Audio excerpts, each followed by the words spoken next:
premier chant, chapitre 9, verset 35, page 276.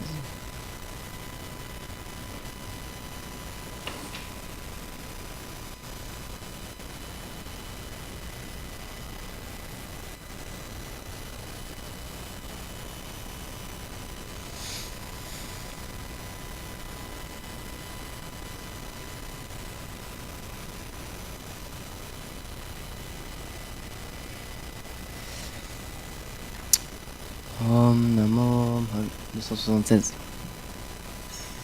35. Om Namo Bhagavate Vasudevaya. Om Namo Bhagavate Vasudevaya. Om Namo Bhagavate Vasudevaya. Om Namo Om Namo Bhagavate Vasudevaya. Om Namo Bhagavate Vasudevaya. Sapaji Saki Vacho Nishamya Maje.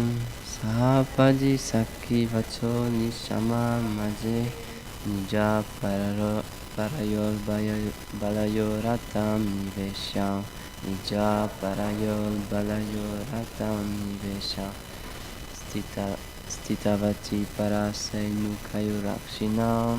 Stitavati Parasainukayorakshinam. Ritavati Parta Sakirati Mamastu. Vati Parta Sakirati Mamastu. Sapadi Sakivacho Nishamya Maje. Sapadi Sakivacho Nishamya Maje. Nija Parayol Balayo Ratam Nivesha. Jaya Parayol Balayo Ratam Nivesha. Stitavati Parasainikayurakshinam. Stitavati Parasainikayurakshinam. Ritavati Parta Sakirati Mamastu. Ritavati Parta Sakirati Mamastu.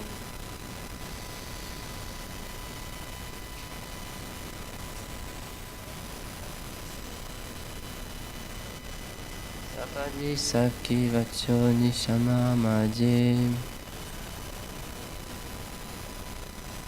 Nija Parayol Balayo Ratam Nivesha. Stitavati Parasainikayurakshina. Ritavati Sakirati Mamastu.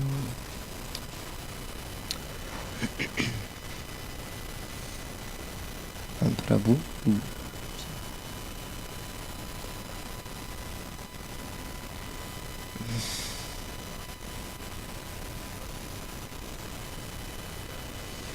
Sapadi Saki Vacho Nishamya Maje.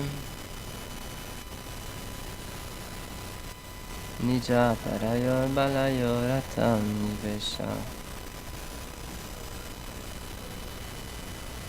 Chitavati Parasena Kurakshina. Vitavati Pata Sakirati Mamastu. Commentaire. La Bhagavad Gita 1.21-22. Voilà. Traduction. Puisse Shri Krishna, l'ami d'Arjuna, être le seul objet de mon amour. Lui qui, à la requête d'Arjuna, plaça immédiatement son char entre les deux armées et qui d'un simple regard consuma les vies des armées des Kaurava. Commentaire. La Bhagavad Gita 1.21-22 enseigne qu'Arjuna ordonna à Krishna sur le champ de bataille de mener son char entre les deux armées, afin de voir qui il devait combattre. Krishna suivit immédiatement l'ordre d'Arjuna. Arjuna Uvacha. Senayor Bayor Madhye Ratam Stavaya Metyuta Yavadetan Niriksheham Yodu Kaman Avashtitan Kahirmaya Saha Yudavayam Asmin Rana Samudyam. Arjuna dit: Ô toi l'infaillible, s'il te plaît, place mon char entre les deux armées, afin que je puisse observer tous ceux qui désirent combattre dans cette immense bataille. Il montra à Arjuna: Voilà Bhishma, Drona et Karna. Et puis, Juste par son regard, il prit leur vie. C'est le Seigneur suprême qui prit leur vie. Ceci indique qu'il purifia les guerriers adverses de toutes les réactions de leurs actes coupables.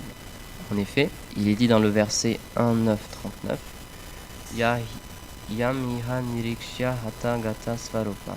Ceux qui l'ont vu sur le champ de bataille de Kurukshetra ont atteint leur forme originelle après la mort. Le Seigneur agit toujours pour le bénéfice de tous les êtres.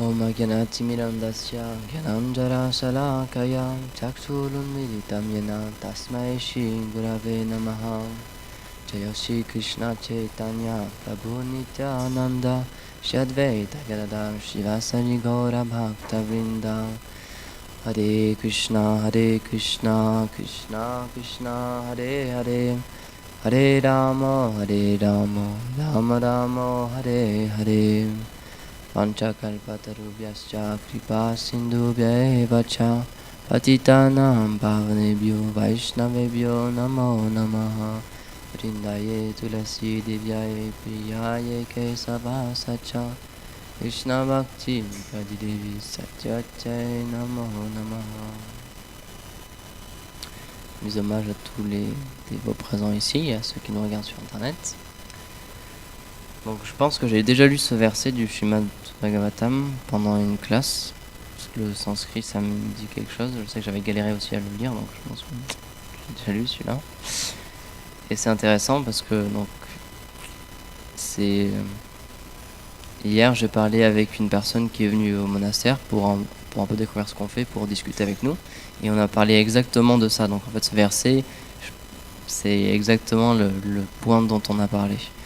Et après avoir discuté avec lui, c'était vraiment intéressant parce que j'ai pu comprendre à quel point la philosophie que les Gaudiya Vaishnavas enseignent, elle est parfaite, dans le sens où elle répond à toutes les questions. Donc c'était une personne qui avait beaucoup de questions par rapport à la vie, par rapport au sens de la vie. Et en fait, cette philosophie, elle répondait exactement point par point à toutes ces interrogations. Et c'était vraiment impressionnant. Et même quand il argumentait, pas d'une manière négative, mais quand il essayait d'apporter un autre point, je pouvais aller plus loin dans la philosophie en fait. Et je pouvais lui expliquer, puisque toi tu as cette compréhension, regarde, dans ces textes-là, ça expliquait que telle chose arrive. C'était vraiment incroyable. Et en fait, à la fin de notre conversation, on arrivait à ce point-là, on en arrivait à citer la Bhagavad Gita, où Arjuna en fait, il est sur le point de combattre, donc d'accomplir son devoir, parce que c'était un guerrier, donc sa fonction dans la société c'était de combattre, pour protéger le peuple, etc. Et en fait, tout le but de la Bhagavad Gita, pourquoi la Bhagavad Gita existe, c'est parce que Arjuna il a une crise existentielle. Il sait plus à quoi sert sa vie, il a plus goût à rien, il a même plus envie de faire ce en quoi il est bon, donc c'est-à-dire se battre. C'était un des meilleurs guerriers de son temps, et là il se retrouve incapable de combattre, il a même plus envie de le faire. Et donc il se retrouve à douter complètement de qui il est, de quelle est sa position, qu'est-ce qu'il doit faire dans ce monde en fait. Donc j'ai discuté un peu avec cette personne et il en était un peu au même point en fait. Et en fait on se rend compte que c'était assez intéressant ce qu'il disait. Et il expliquait qu'en fait il se posait la question tout simplement pourquoi on existe en fait. À quoi ça sert? Pourquoi on est là? Et il me le disait, et d'une façon très stoïque, mais c'est vrai. Il me disait, mais si on n'a pas de but dans notre vie, ça sert à rien de vivre, donc la seule solution qu'on a c'est de se tirer une balle. Ça sert à quoi de vivre si on n'a aucun goût pour rien, si on comprend pas notre fonction dans cette société, si on comprend pas notre fonction par rapport aux membres de notre famille, pourquoi on a des membres de famille, pourquoi on leur doit quelque chose, pourquoi on doit avoir des relations avec eux, si on comprend pas quel est le but derrière ça. Et on parlait des animaux aussi, et c'était assez intéressant ce qu'il disait. Il disait en fait les animaux, en un sens, il avait l'impression qu'ils étaient plus fortunés que lui. Parce qu'un animal, il se pose pas de questions.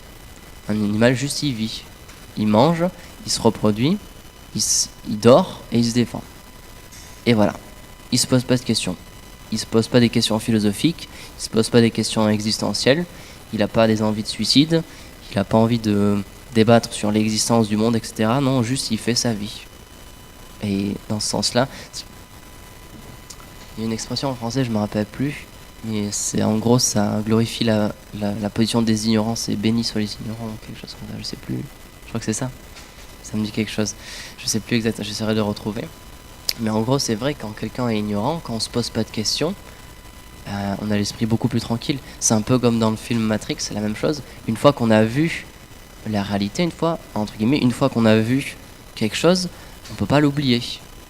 Par exemple, si quelque chose de tout bête, mais maintenant ils ont commencé à essayer de changer ça. Mais par exemple, il y a une marque de chaussures très connue il y a eu une grosse polémique autour de cette marque parce que certaines organisations, etc., se sont rendues compte qu'ils faisaient fabriquer leurs chaussures par des jeunes enfants dans des conditions vraiment difficiles, etc., dans d'autres pays. Et donc il y a eu une levée de bouclier et tout le monde s'est dit non, on ne peut pas continuer comme ça. Et donc de la même manière, une fois qu'on sait ces choses-là, on se dit attends, mais si j'achète cette chaussure, il y aura tout ça derrière. Et on a une conscience, c'est plus difficile après avec cette idée-là. De la même manière, maintenant il y a beaucoup d'organisations qui luttent contre donc soit le maltraitement des enfants, soit par rapport à la nature aussi. Un truc tout bête, mais en France maintenant il y a beaucoup moins de produits avec de l'huile de palme. Parce qu'en fait l'huile de palme, ça, de la manière dont c'est produit, en fait, ça crée une très grande déforestation et c'est vraiment nocif pour l'environnement. Et donc il y a beaucoup de personnes qui disent que quand ils ont vu ces informations, ça les a stoppés, ça leur a changé leur conscience en fait. De la même manière, il y a beaucoup de gens qui sont devenus végétariens ou qui veulent devenir végétariens quand ils voient la condition des animaux qui sont abattus en fait. Juste cette chose-là en fait, pas besoin de discuter avec eux longuement, etc. Mais juste en leur montrant la condition de vie de certains animaux qu'ils vont ensuite manger, ça a suffi à beaucoup de personnes pour les stopper en fait. Et ils n'arrivaient plus à manger ce qu'ils avaient dans l'assiette de la même manière en fait. Parce qu'ils voyaient un animal, ils voyaient quelqu'un qui a souffert en fait. Donc de la même manière, une fois qu'on commence à se poser des questions, plus qu'on suit notre vie métro boulot dodo, juste quand on commence à se poser des questions, mais pourquoi je fais ça? C'est quoi le but derrière tout ça? Pourquoi j'ai pas de goût? Ça sert à quoi de vivre? Une fois qu'on se pose ces questions, on peut plus les oublier en fait. On peut pas se dire, lui par exemple il me disait, moi j'ai besoin d'une réponse. J'ai besoin que ce soit un oui ou un non. Je peux pas me contenter de quelque chose de vague ou etc. Et c'est vrai. Et on discute avec lui d'un point intéressant, on parlait des passions. Il y a beaucoup de monde, il y a beaucoup de personnes, donc je pense que tout le monde dans la vie a une ou plusieurs passions. Quelque chose qui occupe son temps, quelque chose qu'il aime beaucoup et qui lui apporte de la satisfaction. Par exemple, quand on discute avec une personne qu'on rencontre dans la rue, une des premières questions qu'on peut lui poser, c'est qu'est-ce que tu fais dans la vie? Quel est ton métier, etc. Parce que surtout dans notre société, on se définit par rapport à notre métier. Je suis un artiste, je suis un comédien, je suis un postier, je suis un chef d'État, etc. Mais il y a beaucoup de personnes qui vont vous dire, donc ça c'est mon métier, mais à côté de ça, j'ai une passion.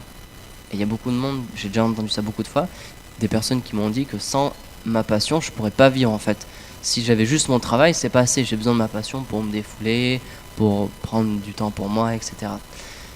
Et notre professeur de philosophie en terminale nous avait donné l'étymologie du mot passion. Et donc ça vient du latin qui veut dire souffrir en fait. Et j'avais dit ça à cette personne et il s'est dit ah ouais mais en fait c'est vrai. Parce que qu'est-ce que c'est une passion? C'est quelque chose dont on a besoin pour vivre. C'est quelque chose qui nous attire et qu'on ne peut pas faire autrement en fait. Et cette chose-là, elle va créer de la souffrance. Parce que c'est expliqué que dans ce monde, tous les attachements qu'on peut avoir, toutes les choses qui nous attirent, si elles sont matérielles, à un moment ou à un autre, elles vont nous apporter un peu de satisfaction, c'est vrai, mais au fil du temps, à la fin, ça va nous apporter du malheur. On discutait de ça aussi avec Gorodev, il expliquait qu'en fait, comment on peut dire qu'on est heureux dans ce monde? On était en voiture et il me disait, regarde, là on est en voiture, et à n'importe quel moment on peut mourir. On peut avoir un accident, il y a une roue qui peut se détacher, le moteur peut exploser, il y a une voiture qui peut nous rentrer dedans, on ne contrôle pas du tout, et à n'importe quel moment, on peut mourir. Donc comment on peut dire qu'on est heureux? Comment on peut dire ça va? Par exemple, il me disait aussi, il y a des personnes qui sont à l'hôpital, qui sont dans un très mauvais état, et quand on va les voir, on leur dit comment ça va, ils disent bah oui ça va, tout va bien. Là j'ai fait les marchés il y a pas longtemps, et du coup je suis assis à mon stand, et il y a des personnes qui passent devant moi, et il y a deux personnes âgées qui se sont rencontrées, qui ne s'étaient pas vues depuis un moment, et puis ils se sont dit ah comment tu vas, et l'autre dit oui ça va. Mais sur son corps, ça se voyait, il avait plein de sang qui coulait parce qu'il s'était fait mal il y a pas longtemps, il avait des pansements partout, il boitait un peu légèrement. Mais cette personne elle dit oui, oui, ça va. Comment on peut dire que quand on est affaibli de cette manière-là, dans cette condition physique-là, comment on peut dire ça va? Et en fait, les Védas ils expliquent que ça, c'est la condition humaine par excellence. On est en plein dans la souffrance, mais l'énergie matérielle nous fait penser que c'est le pur bonheur. Et c'est vraiment incroyable. Plus on rencontre des personnes, plus on discute avec du monde, plus on se rend compte de ça. Tout le monde en est au même stade en fait. Par exemple, quand on prend le métro, on peut voir il y a beaucoup de personnes autour de nous, donc des âges différents. Il y a des personnes, c'est des hommes, des femmes, il y en a c'est des jeunes enfants, des adultes. Il y en a qui travaillent, il y en a qui travaillent pas, qui sont à la rue par exemple, etc. Mais en fait, il y en a qui ont des très bons téléphones portables, d'autres qui ont vraiment des téléphones portables vraiment pas chers. Il y en a qui ont de très belles voitures, d'autres juste une petite motocyclette, etc. Mais on se rend compte, en fait, ils en sont tous au même point. Il n'y en a aucun qui sont heureux. On peut le voir dans le métro, des gens, comme on dit en français, ils tirent la tronche. Ils sont tristes, quoi. Pourtant, ils ont plein de choses. Et par exemple, il y a une personne qui peut avoir le dernier iPhone, et enfin, en face de cette personne, il y a un jeune enfant qui a vraiment envie d'avoir ce téléphone. Mais la personne qui a ce téléphone, bah, elle n'est pas plus heureuse en fait. Elle est dans la même situation que lui. Et on avait discuté un petit peu de ces sujets-là avec la personne qui est venue hier soir. Et en fait, je lui disais que ça, c'est le propre de la vie humaine. Les Védas, ils expliquent que le propre de la vie humaine, c'est de se poser des questions. C'est d'avoir accès à une conscience différente de la conscience animale, pour justement se détacher de simplement l'instinct, pour pouvoir se poser des questions. Donc en tant qu'être humain, c'est normal de se poser des questions. Et à l'inverse, si un être humain ne se pose pas des questions sur sa vie, de pourquoi il existe, qui il est réellement, comment trouver le vrai bonheur dans sa vie, s'il ne se pose pas ces questions, c'est qu'il se rapproche d'une vie animale en fait. Parce que, encore une fois, quelle est la différence entre un animal et un humain?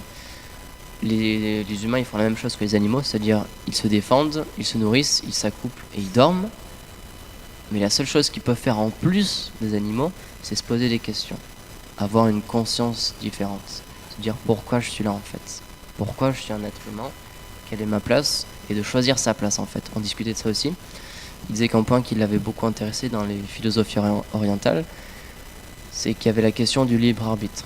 Qu'on est libre de faire ce qu'on veut. Qu'il n'y a pas une entité supérieure au-dessus de nous qui nous dirige complètement et qui nous dit fais ci, fais ça et qui nous réprimande, etc. Et donc dans notre philosophie, dans le Gaudiya Vaishnavisme, c'est exactement ça. C'est expliquer que notre définition propre, par définition, on est fait pour avoir un libre arbitre. Et on a un libre arbitre. On est complètement libre de faire tout ce qu'on veut. Si on est dans ce monde, c'est parce qu'on a voulu y être. Et maintenant, on peut faire tout ce qu'on veut. Dans notre vie, on peut faire tout ce qu'on veut. On peut sortir, on peut essayer de gagner de l'argent pour s'acheter une moto. Ou alors on peut essayer de trouver un travail qui nous plaît vraiment. Ou on peut essayer de se marier avec une personne qui nous plaît vraiment. On peut faire absolument tout ce qu'on veut. Après, selon les pays, il y a différentes règles. Il y a certaines choses qui sont interdites par l'État. Et par exemple, Gurudev il prend souvent cet exemple. Quand le feu est rouge dans la rue, un stop, on n'a pas le droit de passer. Et si vous passez quand même, soit vous risquez d'avoir un accident, soit alors s'il y a quelqu'un qui représente la force de l'ordre, donc par exemple un policier qui vous voit, vous pouvez avoir des problèmes. Donc en fait, de la même manière, dans l'univers, il y a des règles aussi. Même si on a ce libre arbitre, il y a des règles qui régissent tout ça. Pour pas qu'il y ait d'injustice. Parce que si tout le monde faisait ce qu'il voulait et qu'il n'y avait aucune conséquence, alors là on pourrait dire qu'il y a de l'injustice. Si par exemple un matin je me lève et je me dis bon ben aujourd'hui j'ai envie de torturer quelques personnes. Je vais dans la rue, je trouve quelqu'un, je le tabasse un peu, et puis après je repars comme ça, personne ne me dit rien. Pour moi il n'y a pas de problème, mais pour cette personne ce serait vraiment injuste. Et elle pourrait vraiment se poser des questions, mais la vie elle est tellement injuste, pourquoi ça m'est arrivé, j'ai rien demandé à cette personne là quoi. Et donc en fait, pour contrecarrer ça, pour que dans cet univers il y ait une harmonie quand même, il y a ce qu'on appelle le système du karma. Le karma en fait, c'est une loi qui explique que pour toute action, on va devoir récolter une réaction. Pour chaque graine qu'on plante, on va devoir récolter un fruit. Et donc je discutais aussi avec cette personne de cet aspect-là, et il disait qu'il s'était un petit peu rendu compte de ça.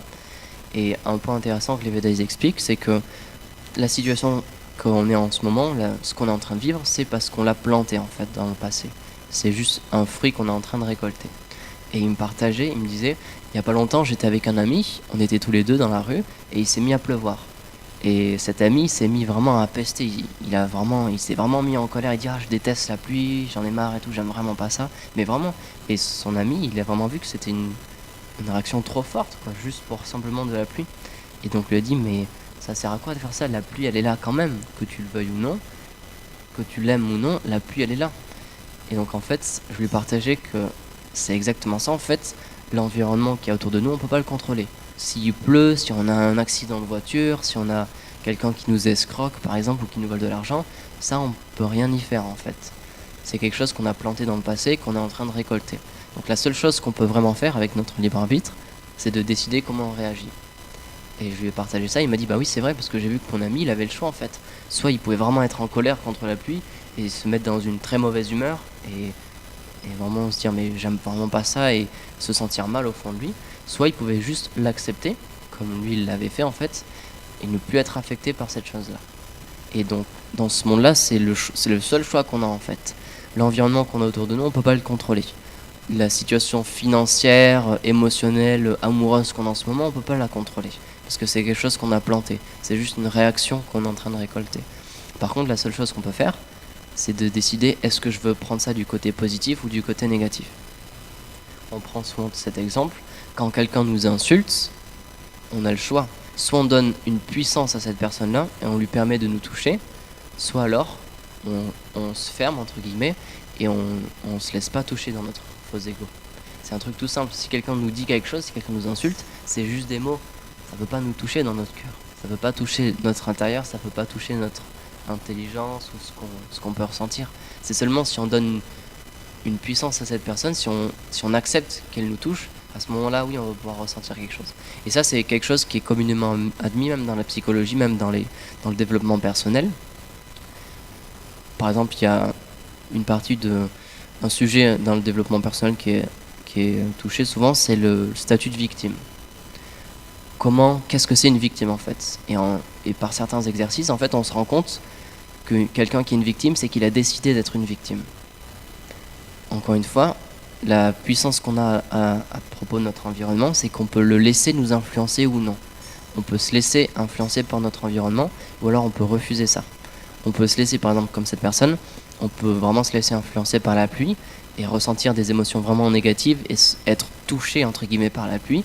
Ou alors comme son ami qui était dans la même situation que lui, qui était au même endroit, qui recevait exactement les mêmes gouttes d'eau. Lui, il s'est pas laissé toucher par ça en fait. Il a juste accepté la situation. Il a dit bon bah il pleut. En plus il m'a dit bah il pleuvait pas tant que ça en plus, quoi. C'était pas si désagréable. Et lui il a vécu une expérience totalement différente. Et il s'est senti beaucoup mieux que son ami, qui était dans le même endroit, à la même heure, au même moment, qui vivait la même chose, mais qui l'a vécu d'une manière totalement différente. Et donc en fait, dans notre philosophie, dans le Gaudiya Vaishnavisme, c'est ça qu'on apprend à faire. Tout d'abord, c'est qu'on apprend à se détacher de l'environnement pour essayer qu'il ne nous influence plus, pour qu'on garde notre propre intelligence et pour qu'on puisse discriminer et faire les choix qu'on veut réellement. Pour revenir à ce qu'il disait, moi, il y a un point que j'aime beaucoup, donc, encore une fois, c'est le libre arbitre. On peut faire ce qu'on veut.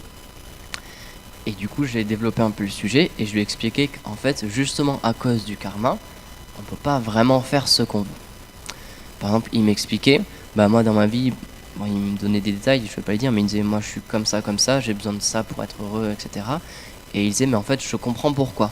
Il me dit j'ai besoin de telle relation avec certaines personnes parce que quand j'étais enfant j'ai manqué de ça, parce qu'avec mes parents ça s'est passé comme ça, et du coup maintenant ça m'a conditionné et maintenant j'ai besoin de ça pour être heureux. Il me disait mais je comprends que c'est quelque chose qui a été créé en fait dans le passé. J'ai vécu quelque chose, j'ai vécu une expérience qui maintenant me conditionne à aimer telle ou telle chose ou à vouloir telle ou telle chose. Et je lui disais, en fait, c'est exactement ça. Les Védas, ils expliquent que c'est ce qu'on appelle un samskar en sanskrit. Toutes les activités qu'on a faites, toutes les expériences qu'on a eues dans le passé, ça conditionne notre conscience de maintenant. Si en ce moment on est attiré par certaines choses, s'il y a certaines personnes qui aiment le rock, s'il y a certaines personnes qui aiment faire de la moto, s'il y a certaines personnes qui aiment telle ou telle relation, qui aiment les sports violents, etc., c'est pas notre choix en fait. Encore une fois, pour revenir à la passion, on la choisit pas vraiment. Des fois, une passion, c'est quelque chose qui nous attire et qu'on ressent de la satisfaction quand on le fait. Mais c'est qu'on n'a pas choisi de le faire. C'est juste que c'était là à l'intérieur de nous et on a besoin d'assouvir ce désir. Un désir, c'est exactement ça. On est porté par quelque chose. J'ai envie de manger ça, j'ai envie de regarder ça, j'ai envie de voir ça. Mais cette envie, c'est pas nous qui l'avons créée. C'est pas qu'on a décidé d'avoir envie. C'est juste qu'on a envie. Et en fait, cette envie, ce désir, c'est créé par nos samskars. Ce qu'on a fait dans le passé, les expériences qu'on a eues, ça a un impact sur notre conscience. Et avec cette conscience qu'on a en ce moment, qu'on s'est créé avec nos vies passées, avec les événements passés, ça va nous porter vers certaines choses. En ce moment, on est attiré par telle ou telle chose, on est plus dans la vertu, dans la passion, dans l'ignorance. Il y a certaines choses qui nous donnent de la satisfaction, mais c'est à cause de notre vie passée. C'est un exemple tout simple. Il y a certaines personnes qui aiment, par exemple, beaucoup aller, je vais vous donner cet exemple, dans des concerts. Il y a des personnes qui aiment bien aller dans des concerts où il y a une musique très forte, très violente, etc. Et il y a des personnes, ça les rend vraiment heureuses, elles en retirent une satisfaction. Alors que d'autres personnes, qui peuvent avoir le même âge, qui peuvent être nées en France au même endroit, si vous les mettez dans cette situation, elles vont pas se sentir à l'aise. Ça va être trop bruyant pour eux, ça va être trop long, elles vont pas retirer de la satisfaction. Alors qu'une autre personne, elle va être dans le même endroit et elle va trouver son bonheur. Et donc en fait, les Védas et la philosophie Gaudiya Vaishnava, elle explique que ça, c'est juste dû au samskar. Donc en fait, en ce moment, les décisions qu'on prend, les choses qu'on aime, c'est pas qu'on les a choisies. C'est qu'avec nos actions passées, avec nos samskars, ça nous pousse à aimer telle ou telle chose. Ça nous pousse à vouloir faire ci ou ça. Et donc je lui partageais ça. Et donc je lui disais, en fait, en ce moment, on n'a pas vraiment le libre arbitre. C'est un peu comme un instinct. En ce moment, on est conditionné d'une certaine manière à vouloir faire telle ou telle chose, mais c'est juste comme un instinct. On est un peu comme un animal dans le sens où on ne contrôle pas vraiment ce qu'on aime. On ne contrôle pas nos émotions, on ne contrôle pas notre colère, on ne contrôle pas notre faux ego, on ne contrôle pas notre ressenti, etc. Parfois on peut être emporté par nos émotions, etc. Mais c'est pas qu'on le veut, c'est juste parce qu'on est conditionné comme ça. Avec nos actions passées, maintenant on a cette conscience-là. Et donc je lui ai expliqué, la Bhagavad Gita, elle a été énoncée justement pour passer à un palier supérieur. En fait, c'est expliqué que toute action dans ce monde entraîne une réaction. Donc toute action qu'on va faire en ce moment, ou toutes les actions qu'on a fait, ça va nous conditionner, ça va nous pousser à aimer telle ou telle chose, ça va nous pousser à devoir vivre en fait d'une manière ou d'une autre. Donc dans cette situation-là, on n'a pas de libre arbitre. On n'est pas libre de faire ce qu'on veut. On est juste conditionné par notre passé. Et donc la première étape, c'est de comprendre cette chose-là et d'essayer de se détacher des actions matérielles. Dans le sens d'essayer de toujours agir dans ce monde, mais sans créer des fruits, sans créer des réactions qu'on va devoir prendre dans le futur. Donc il y a plusieurs manières pour faire ça. Une des manières, c'est un certain type de yoga qui essaie de se couper de son monde matériel. Avec ce genre de pratique, on essaie de plus avoir d'interaction avec ce monde. Comme ça, on va plus créer de réaction. On essaie de plus avoir d'interaction avec nos sens, on essaie de couper nos sens pour pas qu'ils soient attirés par quelque chose de matériel. Ces personnes-là, par exemple, elles peuvent manger très peu, elles peuvent rester en méditation sans bouger pendant très longtemps pour essayer d'avoir aucune relation avec ce monde et ne rien créer. C'est comme un effet domino. Elles essayent de rien toucher parce que si elles touchent quelque chose, elles savent que ça va créer toute une réaction et que ça va revenir vers elles. Donc ça, c'est une manière de faire. Sauf que dans notre âge, en ce moment, et particulièrement en Occident, c'est extrêmement difficile à faire. On peut le voir, si on essaye de s'asseoir une demi-heure ou une heure pour méditer, c'est extrêmement difficile. Le corps, il va pas nous laisser faire. On va avoir mal au dos, on va avoir mal aux jambes, on va avoir faim, notre mental, il va partir partout, etc. Donc les Védas, ils expliquent qu'en fait, c'est pas une manière viable de s'extirper de ce monde, de se couper de nos réactions. Même si ce yoga, il est défini dans les Védas, et il y a tout un processus qui est donné dans la Bhagavad Gita, et notamment dans le Srimad Bhagavatam, qui est expliqué que c'est le fruit mûr des Védas. Dans le Bhagavatam, on explique que ces voies-là, elles sont juste artificielles. Vouloir se couper de ce monde matériel, c'est impossible. On est obligé d'agir. Par exemple, un yogi qui reste assis toute la journée, qui mange très peu, ou voire pas du tout, et simplement qui est en méditation, pour se couper de ce monde, il est quand même obligé d'agir. Il est obligé de respirer. Et simplement par le fait de respirer, on tue des entités vivantes. On tue des tout petits insectes, etc. Et donc juste par le fait de respirer, on crée des réactions dans ce monde. Donc en fait, Krishna dans la Bhagavad Gita, il enseigne à Arjuna que renoncer à l'action, c'est pas vraiment le vrai renoncement. En fait, c'est expliqué qu'il y a l'action dans l'inaction et l'inaction dans l'action. Krishna, il explique que quelqu'un qui essaie artificiellement, extérieurement de renoncer à ce monde, il est quand même en train d'agir dans ce monde. Et il va quand même créer des réactions. Alors que quelqu'un qui agit, mais pour une cause spirituelle, pour une cause supérieure, à ce moment-là, c'est vraiment de l'inaction, dans le sens où il ne va pas créer de réaction, il ne va pas créer de karma. Donc Krishna, c'est ce qu'il a enseigné à Arjuna dans la Bhagavad Gita. une des premières étapes, c'est le Nishkarma Karma Yoga. Donc c'est de continuer à agir dans ce monde, mais en étant détaché des fruits. Il y a la personne avec qui je parlais hier qui me partageait un exemple similaire. Il me disait, par exemple, moi je suis comédien, et en fait, parfois, juste avant de monter sur les planches, quand donc, tout le monde est déjà là, le public est déjà là, et juste quand je dois rentrer, des fois j'ai plus envie. Et des fois, vraiment, je me sens, mais j'ai pas envie d'être là, j'ai pas envie de faire ça en fait. Et il me partageait, et en fait, je me rends compte que j'ai pas le choix en fait. Je suis déjà là, il y a toutes ces personnes qui m'attendent, et ils ont payé pour voir ce spectacle, et je dois y aller. Et il me partageait aussi, ce que je me dis, c'est qu'en fait, peu importe ce qui arrive, juste je fais mon job. Peu importe les réactions, peu importe comment ça va se passer, juste j'y vais en fait. Et il se pousse comme ça en fait, il dit juste j'y vais, et puis voilà, on verra, c'est pas grave. Et en fait, le Nishkarma Karma Yoga, c'est un peu similaire dans le sens où c'est entreprendre des actions, mais sans être attaché aux fruits. Simplement faire notre devoir, comme par exemple Arjuna, son devoir c'était d'être un guerrier, c'était de combattre. Donc Krishna lui dit, simplement fais ton devoir, puisque c'est bon pour la société, c'est ton devoir dans la société, c'est ton rôle. Fais ce devoir-là en étant détaché des fruits, et à ce moment-là, tu ne créeras pas de réaction négative. Tu ne vas pas créer de karma. Donc ça, c'est une première étape. On explique qu'on peut toujours effectuer des actions dans ce monde, mais sans créer des réactions. Sauf que ça va créer un statu quo, en fait. Ça ne va pas nous amener quelque part. C'est juste que certes, on va plus créer de réaction dans ce monde, mais c'est tout. Et donc, après avoir enseigné ça, Krishna il explique, mais en fait il y a plus élevé que ça. Il y a ce qu'on appelle le Bhakti Yoga. Et en fait le Bhakti Yoga c'est toujours la même chose, faire toutes nos activités, faire ce dans quoi on est bon, faire ce qu'on aime, faire notre devoir, mais offrir les résultats à quelqu'un, offrir les résultats au Seigneur suprême. Et ce verset il est parfait parce qu'en fait, donc dans le verset il est expliqué, puisse Shri Krishna l'armée d'Arjuna être le seul objet de mon amour. Lui qui, à la requête d'Arjuna, plaça immédiatement son char entre les deux armées, et qui, d'un simple regard, consuma les vies des armées des Kauravas.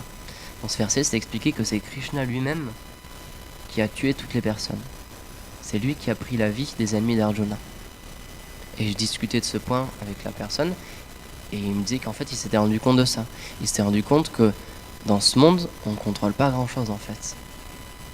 La seule chose qu'on peut faire, c'est agir. Mais les réactions, on ne peut pas décider de leurs proportions. Les réactions, on ne peut pas les contrôler. Donc la seule chose qu'on peut véritablement faire, c'est simplement agir. Et Krishna, c'est ce qu'il enseigne à Arjuna. Il lui dit, te prends pas la tête, te pose pas de questions, simplement fais ton devoir. Parce que de toute façon, les résultats, c'est pas toi qui les contrôle. Et même, il dit plus que ça, il lui dit, en fait, c'est moi qui ai déjà réglé cette bataille. C'est moi qui ai consumé la vie de tes ennemis. Donc Krishna il explique ça, puisque c'est Dieu, la personne suprême, qui est descendu sur terre, justement pour donner cette connaissance aux êtres humains, pour qu'on puisse s'extirper de la situation dans laquelle on est en ce moment, où on est complètement perdu, où on a une vie, on peut avoir une famille, on peut avoir un travail, on peut avoir une maison, on peut avoir une position dans cette société, mais où on ne trouve pas réellement le bonheur, et où on se pose beaucoup de questions. Il y a une statistique qui est assez intéressante aussi, c'est que les pays européens, donc France, mais surtout Norvège, Suède et Finlande, c'est les pays européens, c'est même les pays au monde où il y a le plus gros PIB, donc le revenu par habitant en fait. C'est le pays où il y a la meilleure éducation, le système scolaire c'est où il y a les meilleurs résultats au monde, statistiquement. Il y a la meilleure situation matérielle pour vivre, on est les pays les plus évolués au monde, pourtant on est les pays où il y a le plus grand taux de suicide. C'est fou quand même de se dire qu'on a matériellement on a tout ce qu'on veut, mais qu'on n'est pas heureux. Et en fait, Krishna il est venu pour ça, pour expliquer ça. Et donc je lui ai résumé un peu la Bhagavad Gita à cette personne, et en fait il s'est rendu compte que c'est exactement la situation dans laquelle il était. Il se retrouve à ne pas savoir quoi faire, à se rendre compte que dès qu'il y a une action, il y a une réaction, mais à pas savoir quoi faire, pas savoir quel est son but, qu'est-ce qu'il doit faire dans la vie pour être heureux, tout simplement ça en fait, qu'est-ce qu'il doit faire dans la vie pour être heureux. Et donc Arjuna il se posait cette question-là. Donc toute la Bhagavad Gita, c'est une grosse... comment on peut dire ça ? C'est pas simplement un texte philosophique, théorique, etc. C'est quelqu'un qui a une crise existentielle. Et donc toute la Bhagavad Gita, elle est basée sur ça. C'est un dialogue entre deux personnes. Une personne qui a une crise existentielle, donc quelque chose d'émotionnellement très fort, et quelqu'un qui va l'aider.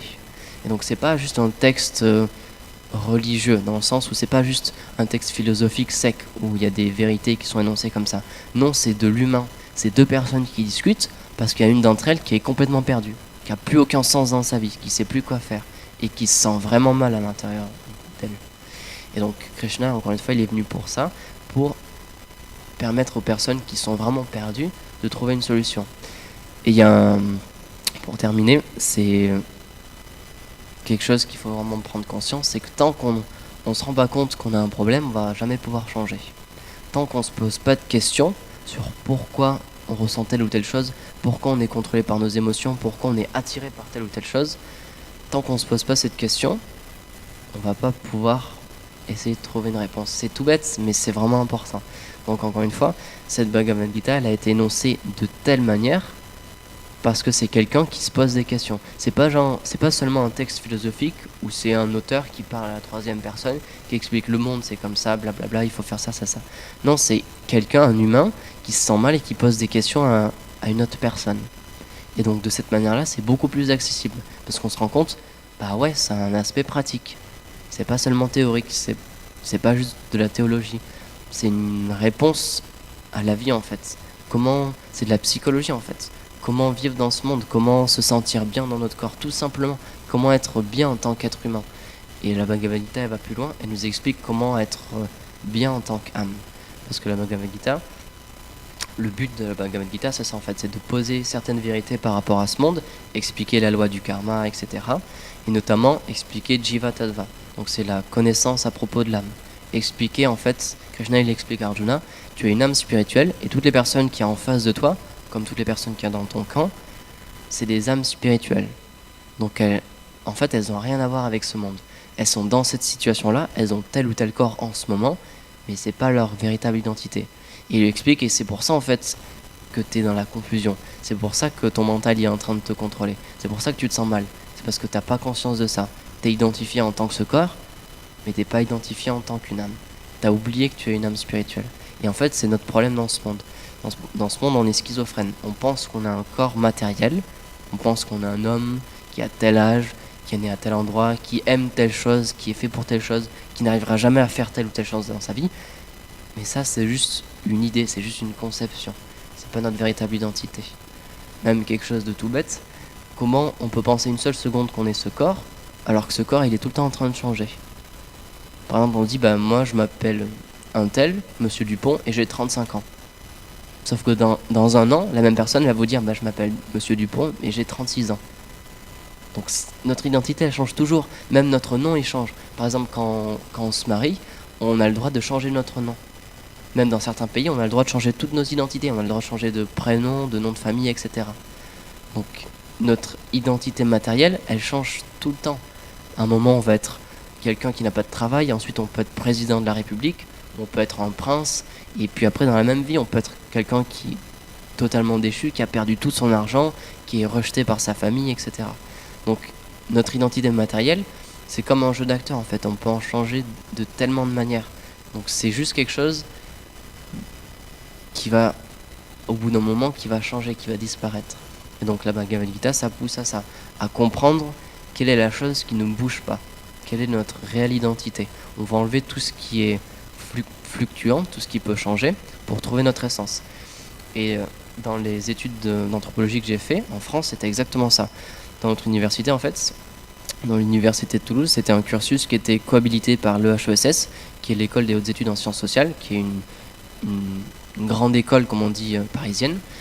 Et donc, il y a eu des très grands anthropologues français qui y sont passés. Et donc, le cursus qu'on suivait, il nous proposait cette explication-là. Et une des définitions de l'anthropologie qui nous était donnée par nos professeurs, c'était une réflexion en fait, en comparant différents systèmes de vie, en comparant différentes religions, différentes sociétés à travers le temps, à travers l'espace, en se posant cette question, comment ça se fait qu'on se dise tous des humains, mais qu'on vit différemment, qu'on mange différemment, qu'on s'habille différemment, qu'on a des goûts différents, qu'on a des explications du monde différents. Au-delà de toutes nos différences culturelles, au-delà de tout ce qui change, qu'est-ce qui est notre essence? Qu'est-ce qui, dans toutes les sociétés humaines, est identique? quelle est notre définition en tant qu'homme, en tant qu'humain en fait. Et c'était vraiment intéressant. Et du coup, logiquement, on parlait beaucoup de spiritualité. On avait des cours justement spécialisés en spiritualité. Et ce que j'ai vraiment apprécié, c'est que les professeurs, comme les élèves d'ailleurs, c'est un peu plus difficile pour certains élèves, mais on a appris à le faire. Les professeurs, ils parlaient de différents systèmes religieux, de différentes philosophies, etc., mais d'une manière vraiment très respectueuse. Jusqu'à il n'y a pas longtemps, en fait, notamment dans les années 50 et 60, il y avait ce qu'on appelait une vision ethnocentrée. On expliquait le monde et les différentes conceptions à travers notre propre culture. On expliquait, ça c'est des primitifs, ça c'est des personnes qui sont en train d'évoluer, et on se considérait, nous occidentaux, comme les personnes les plus évoluées, comme les humains qui avaient la meilleure vie possible, qui avaient le meilleur système juridique, le meilleur type de croyance, etc. Sauf que maintenant, depuis 15-20 ans, les anthropologues ils se sont rendus compte que c'était une imposture totale, de penser que nous on a la vérité, on sait comment le monde fonctionne, et que les autres, juste dénommés autres, en fait ils ont des idées, ils ont des croyances. Il y avait un article comme ça qui s'appelait « Nous on sait et eux ils croient ». Et en fait nos professeurs ils nous disaient en fait c'est pas du tout ça, il faut complètement laisser tomber cette idée-là. Et j'ai pu partager ça avec la personne avec qui j'ai discuté hier parce qu'il s'était rendu compte de ça. Il s'était rendu compte que ce qu'il aimait en ce moment et la façon dont il jugeait le monde, c'est parce qu'il avait été élevé d'une certaine manière. Avec ses parents, il avait eu telle ou telle éducation et il se rendait compte lui-même que cette culture-là, ça le conditionnait et qu'il jugeait le monde, il jugeait les personnes et il jugeait les événements à travers cette vision-là. Et donc en anthropologie, c'est ce qu'on nous apprend aussi.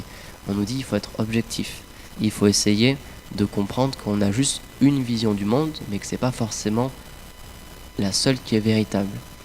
Et donc le but de la Bhagavad Gita, en fait, c'est ça, c'est de nous expliquer, ok, on peut voir le monde de telle ou telle manière, on peut être influencé par tel ou tel guna, donc la passion, l'ignorance ou la vertu, on peut être attiré par telle ou telle chose, mais Krishna, il pousse à Arjuna à essayer de prendre du recul, à se dire, oublie que les personnes en face de toi, c'est des personnes qui te sont chères, que tu as une relation avec elles, etc. Et essaie de voir leur réalité. Et cette réalité, c'est l'âme, en fait. Et c'est un point très intéressant, parce qu'en anthropologie, en fait, on en arrive un peu au même point. Que une des définitions de l'être humain, c'est qu'il y a une recherche spirituelle. Dans toutes les sociétés qui ont existé, pour lesquelles on a des traces, il y a un système de croyance, il y a un système religieux ou un système spirituel. Il peut prendre beaucoup de formes différentes. Ça peut être un monothéisme ou un polythéisme, ça peut être de l'animisme, etc. Ça peut être du chamanisme, mais il y a une relation avec la transcendance. Il y a une relation avec quelque chose qui n'est pas seulement matériel. On ne s'arrête pas juste à ce qu'on peut voir, on ne s'arrête pas, encore une fois, au matériel. Toutes les sociétés se sont rendues compte qu'il y avait quelque chose au-delà de juste « je suis un homme, je suis une femme, ça c'est mon enfant, ça c'est mon mari ». On se rend compte qu'il y a quelque chose qui est supérieur à tout ça. Donc la Bhagavad Gita, elle est là pour ça. Et pour terminer, le Srimad Bhagavatam particulièrement, il est là pour aller dans une étape encore plus supérieure. La Bhagavad Gita, c'est une base philosophique qui explique ce monde, c'est un monde matériel, on est une âme spirituelle, donc on n'a rien à voir avec ce monde. Il y a le temps, il y a différentes énergies qui nous conditionnent, etc. Il y a le Seigneur suprême et il y a nous, ce qu'on appelle des jivas, des âmes spirituelles. Donc ça, c'est vraiment la base. Et ensuite, dans le Srimad Bhagavatam, l'accent il est mis sur le service de dévotion.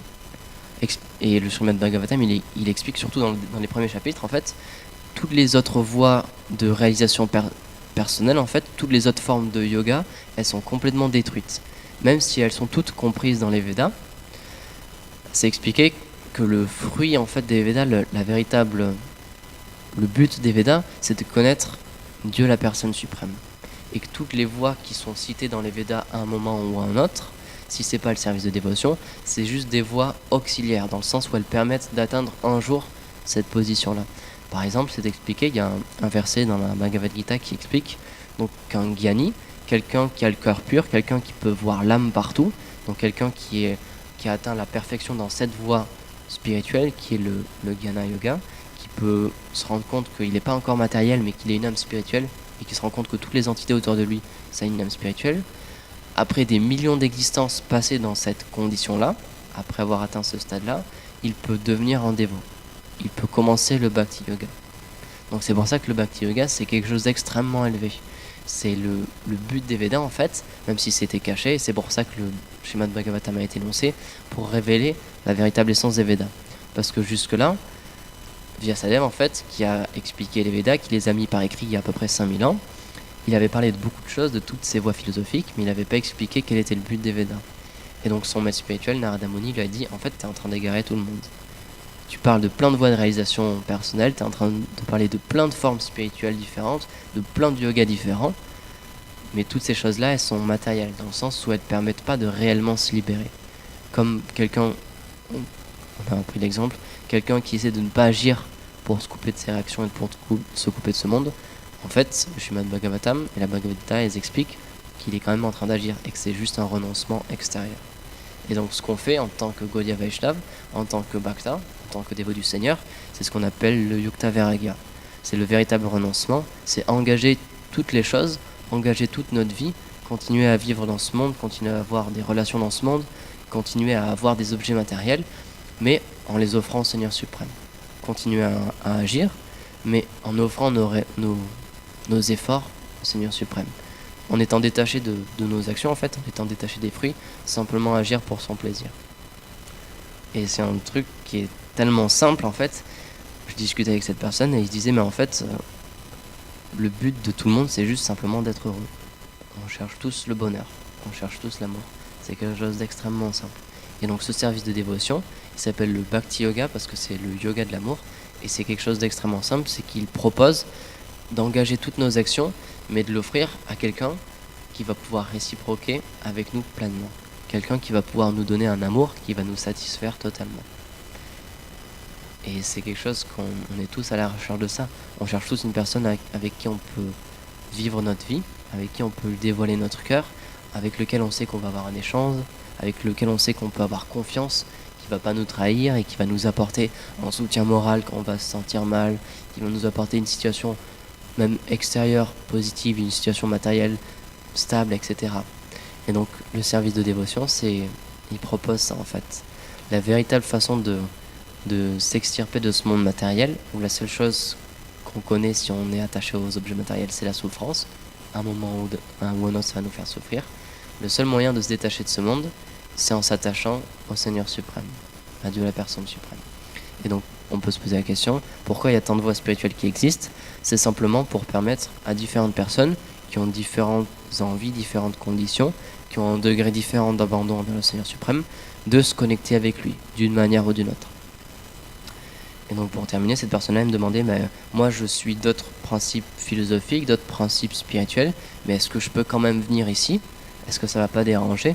Et je lui dis, je comprends totalement ta question, parce qu'il me disait, mais est-ce que je peux parler aux gens? Parce que j'ai pas la même foi qu'eux, je suis pas les mêmes règles, alors ça va faire un peu bizarre si je leur parle, parce qu'ils vont pas, ça peut faire comme une dissonance en fait.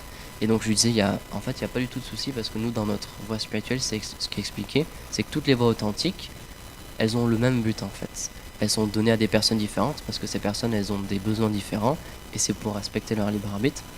Mais en tant que Gaudiya Vaishnava, on respecte toutes les voies spirituelles parce qu'on comprend que le Seigneur suprême, il est à l'écoute de nous en fait, il est à l'écoute des âmes spirituelles et il leur donne exactement ce dont elles ont besoin.